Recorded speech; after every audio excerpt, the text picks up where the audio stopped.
Јас сум Слободан Томич. Ќе бидам со вас секој четврток од 17 и сабота од 11 до 12 часот на радио Слободна Македонија. Да го слушнеме и вашиот глас од Народниот парламент, гласот на народот, на радио Слободна Македонија.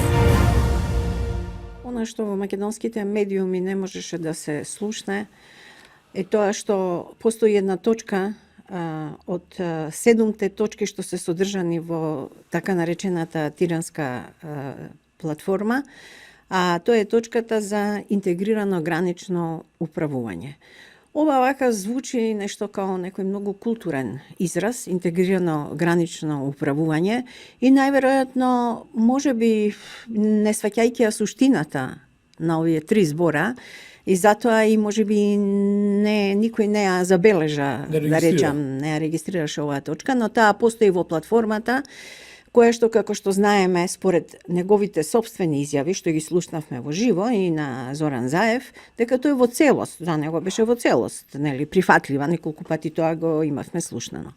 Меѓутоа, оваа точка, која што навиду изгледа нешто не многу важна, всушност, по се изгледа е најмногу важна, затоа што во целост ја разобличува тиранската платформа, незината содржина. Интегрирано значи заедничко.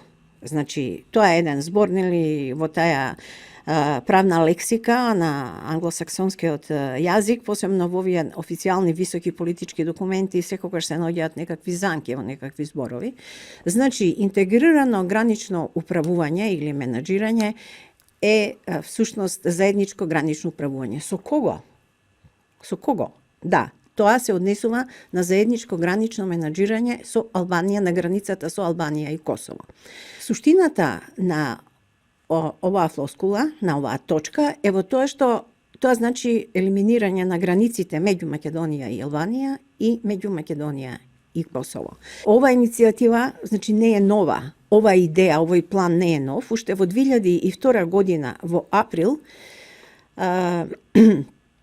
директорот на НАТО, амбасадорот Роберт Сери, ја пласираше овде кај нас. Тој е директор на НАТО на директоратот за операции, беше тогаш и управување со кризи, и во 2002 година во април тој ја донесе како идеја, сакајќи да се усвојат тие заклучоци, значи на една конференција за безбедност, за која што они понудија Македонија да биде домакин, и по консултација со стручни лица и со воени лица од Министерството за одбрана и од Министерството за надворешни работи, по долги проценки и разговори, заклучивме, самите полковници укажаа дека веќе постојат мешовити патроли. Ним не им беше јасно зашто треба сега некој друг нов механизам како заеднички патроли. Значи, мешовитите патроли се раководеа од НАТО лиезон канцелариите што постоеа во Министерствата за одбрана во Скопје, во Приштина, во Тирана. Но, овој механизам на кој што НАТО многу инсистираше, и амбасадорот Сери, интегрирано гранично управување, значеше заеднички патроли со директна раководење меѓу владата во Скопје, во Приштина и во Косово. Беше многу чудно зашто само со тие влади би имале ние такво, мислам, со тие главни градови би имале само такво интегрирано гранично управување. Ние го поставивме тоа прашање уште тогаш. Значи, по 15 години, се разбира, ние не одржавме ни конференцијата, заради тоа што они не сака ништо да коригираат во тој нивни предлог во однос на овие точки, затоа што беше нелогично да се бара такво заедничко управување само со Тирана и со Косово. Значи, но еве по 15 години тој ист план го гледаме во оваа тиранска платформа. Значи, ова интегрирано гранично управување значи дека така речи нема да има граници меѓу Македонија, тоа е нивниот план, да нема граници. Федерација, да рече, меѓу Албанија и Македонија. Па да, тоа е всушност, се споменува доста често деновиве слушаме ќе се федерализирала Македонија. Не да се федерализира, ќе се федерализира во федерација со овие два етнитети според нивната платформа. Сите овие барања треба да се сватат многу сериозно и тука не можат да бегат од вистината дека нив таа платформа на албанските партии им беше поделена во Тирана од Еди Рама.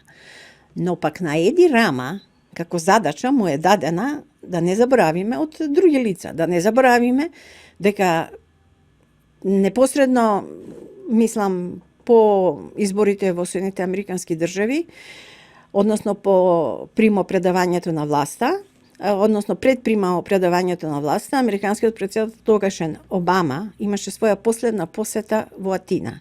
Таа посета беше многу индикативна, несвојствена, затоа што тоа е во последните 200 години тоа е четврта посета на американски претседател на Атина. Значи, а тој најде да ја направи веќе ден што се вика една недела пред да биде пред да замине. Да.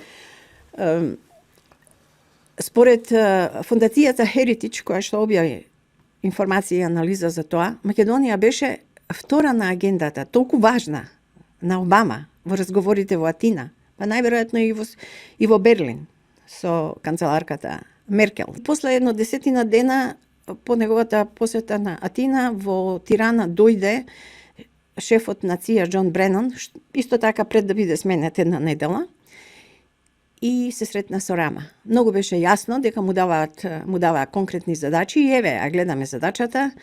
Значи, тоа се тие соросоидни структури кои што 25 години, барам од кога сме независни во континуитет. Да, ние сме сведоци, тука веќе постои еден историски бекграунд, постои една хронологија и тоа е веќе, значи, потврдено. И сите македонски граѓани треба да се сплотат? Не само што да се сплотат, да слушнат, да дозволат нивните умови да проблеснат, да сватат дека навистина е ова што е запишано во Тиранската платформа. Еве ви кажувам, оваа идеја е идеја на НАТО. Беше презентирана, беше донесена пред 15 години. Значи, ние го одбивме и не го дозволивме тоа. Не само владата, јас и како представник на премиерот Георгиевски, него тоа преска споменав и после 3 месеци целото досие му беше предадено и на Бранко Црвенковски. Тоа е суштината, суштината на Тиранската платформа и многу сериозно треба да го сватат тоа сите македонски граѓани. Јас сум Слободан Томич. Ќе бидам со вас секој четврток од 17 и сабота од 11 до 12 часот на радио Слободна Македонија.